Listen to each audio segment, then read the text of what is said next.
Kalian pernah dengar gak sih cerita mengenai ujian tanpa pertanyaan? Nah, kalau kalian belum pernah dengar, gue ceritain ke kalian nih. Cerita ini bermula dari 8 orang yang sedang mempersiapkan diri untuk mengikuti sebuah ujian, dan kalau mereka lulus dari ujian ini, mereka akan mendapatkan pekerjaan impian mereka. Nah, di dalam mengikuti ujian ini, mereka akan dimasukkan ke dalam ruangan ujian, di mana di dalam ruangan ujian tersebut terdapat meja-meja sebanyak 8 buah yang dilengkapi dengan CCTV di setiap sudut ruangan tersebut.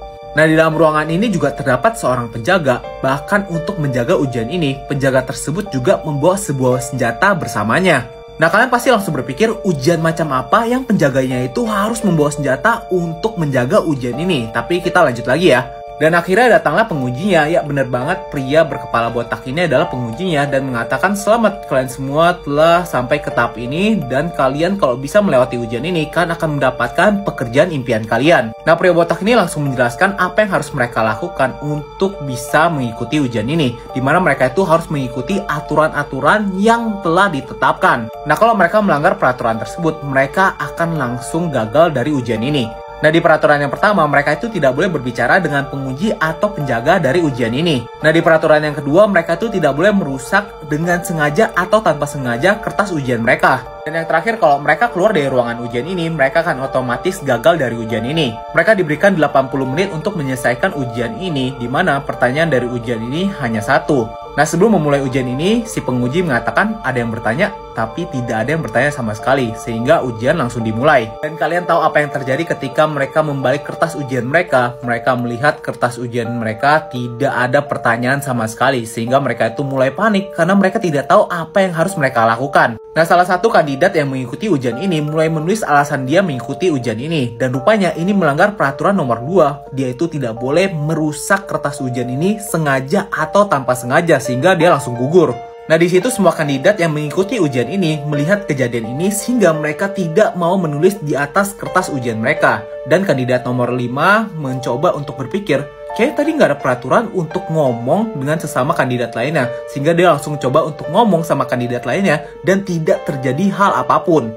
Dan akhirnya mereka mulai berdiskusi untuk menyelesaikan ujian ini, tapi di situ mereka tidak mendapatkan clue sama sekali karena tidak ada yang tahu bagaimana cara menyelesaikan ujian ini. Nah, karena putus asa dan waktu semakin menipis, lagi-lagi salah satu kandidat yang mengikuti ujian ini mencoba untuk berdiri, dan rupanya ini tidak melanggar peraturan dan tidak terjadi apa-apa. Nah, di situ salah satu kandidat mengatakan, jangan-jangan ini adalah kertas ujian spesial di mana mereka harus menggunakan lampu untuk memunculkan pertanyaan, sehingga wanita ini langsung mendekati lampu yang ada di dinding.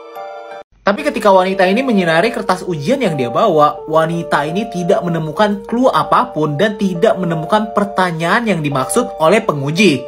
Nah, di sini satu persatu dari mereka mulai menyinari kertas ujian yang mereka bawa, tapi sama mereka juga tidak menemukan pertanyaan di dalam kertas ujian mereka. Nah, di situ salah satu kandidat yang mengikuti ujian ini mulai berpikir lagi, apakah mungkin kertas ujian ini harus disinari sinar khusus seperti sinar UV atau sinar X? Sehingga mereka memeriksa setiap sudut ruangan ujian tersebut, apakah jangan-jangan ada sinar UV yang disembunyikan. Sampai ada salah satu kandidat yang baru menyadari juga, rupanya memang benar ada lampu sinar UV yang terdapat di belakang lampu yang tadi mereka gunakan untuk menyinari kertas ujian mereka. Nah, di sini karena mereka tidak mau gegabah, akhirnya mereka mengambil suara siapa yang setuju untuk menghancurkan lampu bagian depan agar lampu bagian UV-nya itu bisa kelihatan. Nah, di sini rupanya kebanyakan dari mereka itu setuju sehingga lampu-lampu mulai dihancurkan menggunakan kursi. Nah, betul saja, setelah menghancurkan seluruh lampu yang ada di ruangan tersebut, sinar UV mulai muncul, dan yang sangat-sangat mengejutkan, rupanya sinar UV tersebut tidak memperlihatkan apapun, tidak ada pertanyaan di kertas yang mereka sinari sinar UV tersebut.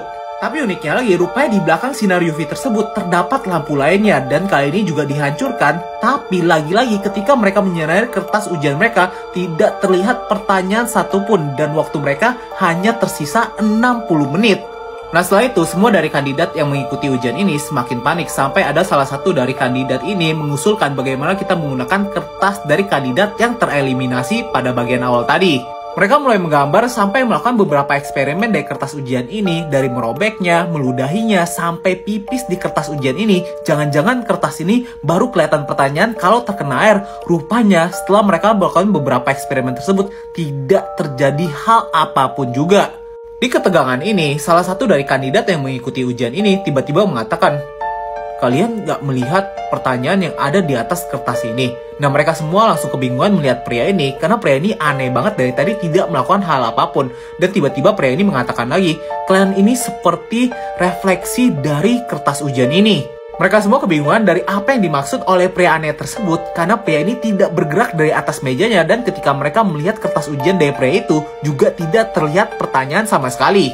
Nah, setelah kejadian itu, satu persatu dari mereka mulai mengeluarkan teori di mana mereka mengatakan apakah jangan-jangan ini adalah ujian seperti Squid Game sehingga mereka itu harus menghabisi satu sama lain. Karena sangat wajar, kalian ingat gak sih perusahaan ini menawarkan pekerjaan impian kepada setiap orang yang berhasil mengikuti ujian yang mereka berikan.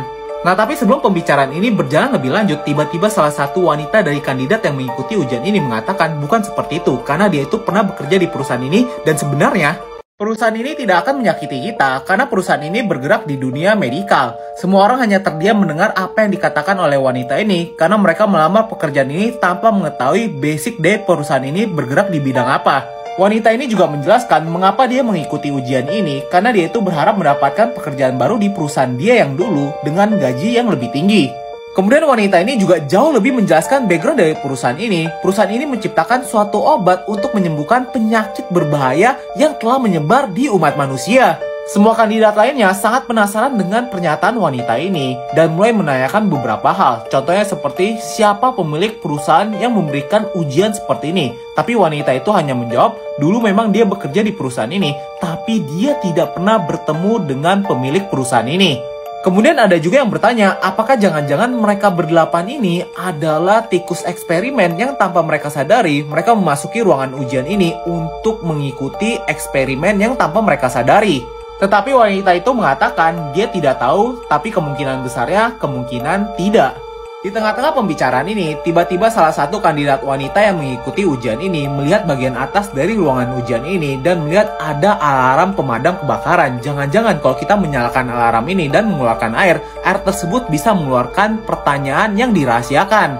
Dia pun mengambil pemancing api dari kantong penjaga ruangan ini tanpa berbicara dan tanpa meminta izin, sehingga dia tuh tidak melanggar peraturan yang diberikan oleh penguji ujian ini. Nah, setelah itu dia naik ke atas meja untuk menyalakan alarm pemadam kebakaran ini, tapi sayangnya dia tidak sampai. Nah, kemudian kandidat nomor 5 memberikan kertas dan akhirnya kandidat ini berhasil menyalakan alarm untuk mengeluarkan air. Nah, setelah hal itu terjadi, tiba-tiba penjaga ruangan tersebut langsung menghampiri wanita ini dan rupanya kertas yang digunakan adalah kertas miliknya sendiri. Kandidat nomor 5 telah menipunya dan mengambil kertas milik wanita itu untuk dibakar. Semua kandidat lainnya kaget dengan apa yang dilakukan oleh kandidat nomor 5 karena telah menyingkirkan kandidat nomor 4 dengan cara yang sangat licik sekali. Nah, tidak berhenti di situ saja, kandidat nomor 5 ini membuli dan memaksa kandidat nomor 1 untuk menjelaskan apa yang dia maksud tadi, bahkan sampai menyuruh dia untuk memakan kertas ujiannya sendiri. Karena kertas ujiannya rusak, akhirnya kandidat nomor 1 ini dikeluarkan dari ruangan tersebut. Nah, setelah semua hal itu terjadi, kandidat nomor 5 ini mengatakan kepada seluruh kandidat, kita ini harus bertahan di ruangan ini dengan cara apapun. Nah, mendengar hal itu, akhirnya kandidat nomor 5 ini dipukul sampai pingsan oleh kandidat berbaju biru. Kemudian kandidat nomor 5 diikat di atas kursi dan mulutnya itu ditutup. Dan ketika terbangun, kandidat nomor 5 ini mengatakan, "Gimana obatku?" Dan tiba-tiba kandidat nomor 5 mengatakan dia itu terkena penyakit yang sangat parah sekali dan hanya obat dari perusahaan ini yang bisa mengobati penyakitnya itu. Dan dia juga mengatakan tolong dia mencari obat tersebut. Kalau sampai ketemu, dia akan memberitahu bagaimana cara menyelesaikan ujian ini. Tetapi di sana kandidat berbaju biru tidak mau langsung percaya dengan apa yang dibilang oleh kandidat nomor 5 kalau dia sudah terkena penyakit yang sangat parah dan berbahaya. Dia itu mulai memeriksa lagi bagian tubuh kandidat nomor 5 sampai dia melihat bagian tangan dari kandidat nomor 5 ini bergetar sangat hebat sekali. Setelah melihat hal ini, mereka mulai percaya dengan apa yang dibilang oleh kandidat nomor 5 kalau dia terkena penyakit yang sangat parah. Mereka mulai mencari obatnya dan mereka menggeledah seluruh ruangan tempat mereka ujian. Dan di sana, sisa waktu yang mereka miliki hanya sisa 15 menit. Di situ salah satu kandidat akhirnya berhasil menemukan obatnya tertempel di bawah meja bersama permen karet. Rupanya ada yang menyembunyikannya. Tapi sebelum sempat diberikan kepada kandidat nomor 5, tiba-tiba tangannya dipukul dan obat tersebut terjatuh. Di sini kandidat wanita tersebut meminta tolong kepada sang penguji, tapi rupanya ini melanggar peraturan tidak boleh berbicara dengan penguji atau penjaga tempat ujian tersebut. Jadi dia itu dikeluarkan. Dan akhirnya obatnya itu berhasil diambil menggunakan jepitan rambut dan diberikan kepada kandidat nomor 5. Setelah meminum obatnya, kandidat nomor 5 langsung memberitahu satu-satunya cara untuk menyelesaikan ujian ini adalah menjadi orang terakhir yang bisa bertahan di ruangan ini. Tiba-tiba kandidat nomor 5 langsung berlari ke arah penjaga untuk mengambil senjata. Walaupun awalnya berhasil ditahan oleh kandidat berbaju biru, tapi ketika mereka berkelahi, akhirnya kandidat berbaju biru itu kalah dan kandidat nomor 5 berhasil memegang senjata. Dengan senjata di tangannya, kandidat nomor 5 menyuruh semua kandidat untuk keluar, tapi sayangnya kandidat berbaju biru itu terkena di bagian dada, sedangkan wanitanya itu belum keluar karena kakinya itu masih berada di dalam ruangan. Setelah itu kandidat nomor 5 langsung berbicara kepada sang penguji, "Gua satu-satunya orang yang masih bertahan di ruangan ini dan telah berhasil." Tapi di situ sang penjaga menunjukkan jam tangannya yang masih menunjukkan 22 detik lagi. Rupanya ketika mereka lagi asik mencari clue dari ujian ini, kandidat nomor 1 mengubah jam yang berada di dinding dan ini dilihat oleh wanita berambut pirang. Dan setelah itu kandidat berambut pirang ini akhirnya mengetahui bagaimana cara membaca pertanyaan yang berada di kertas ujian itu, yaitu menggunakan kacamata dan kaca untuk memperbesar tulisan pertanyaan yang ada di kertas ujian. Dia baru mengetahui kandidat nomor 1 adalah pemilik perusahaan ini yang ikut masuk ke dalam ujian untuk memperhatikan setiap dari calon pekerja yang akan bekerja di perusahaan itu, bagaimana caranya mereka menyelesaikan ujian ini. Nah, di situ sang penguji juga menjelaskan di awal ujian ini dia sempat bertanya apakah ada pertanyaan kalau misalnya semua kandidat membaca kertas ujian tersebut terlebih dahulu dan mengatakan tidak ada, mereka semua akan diterima untuk bekerja. Dan sang penguji juga memberitahu tidak ada korban dalam ujian ini karena peluru yang digunakan adalah peluru karet yang diberikan penenang. Dan akhirnya kandidat berambut pirang yang diterima dalam pekerjaan ini.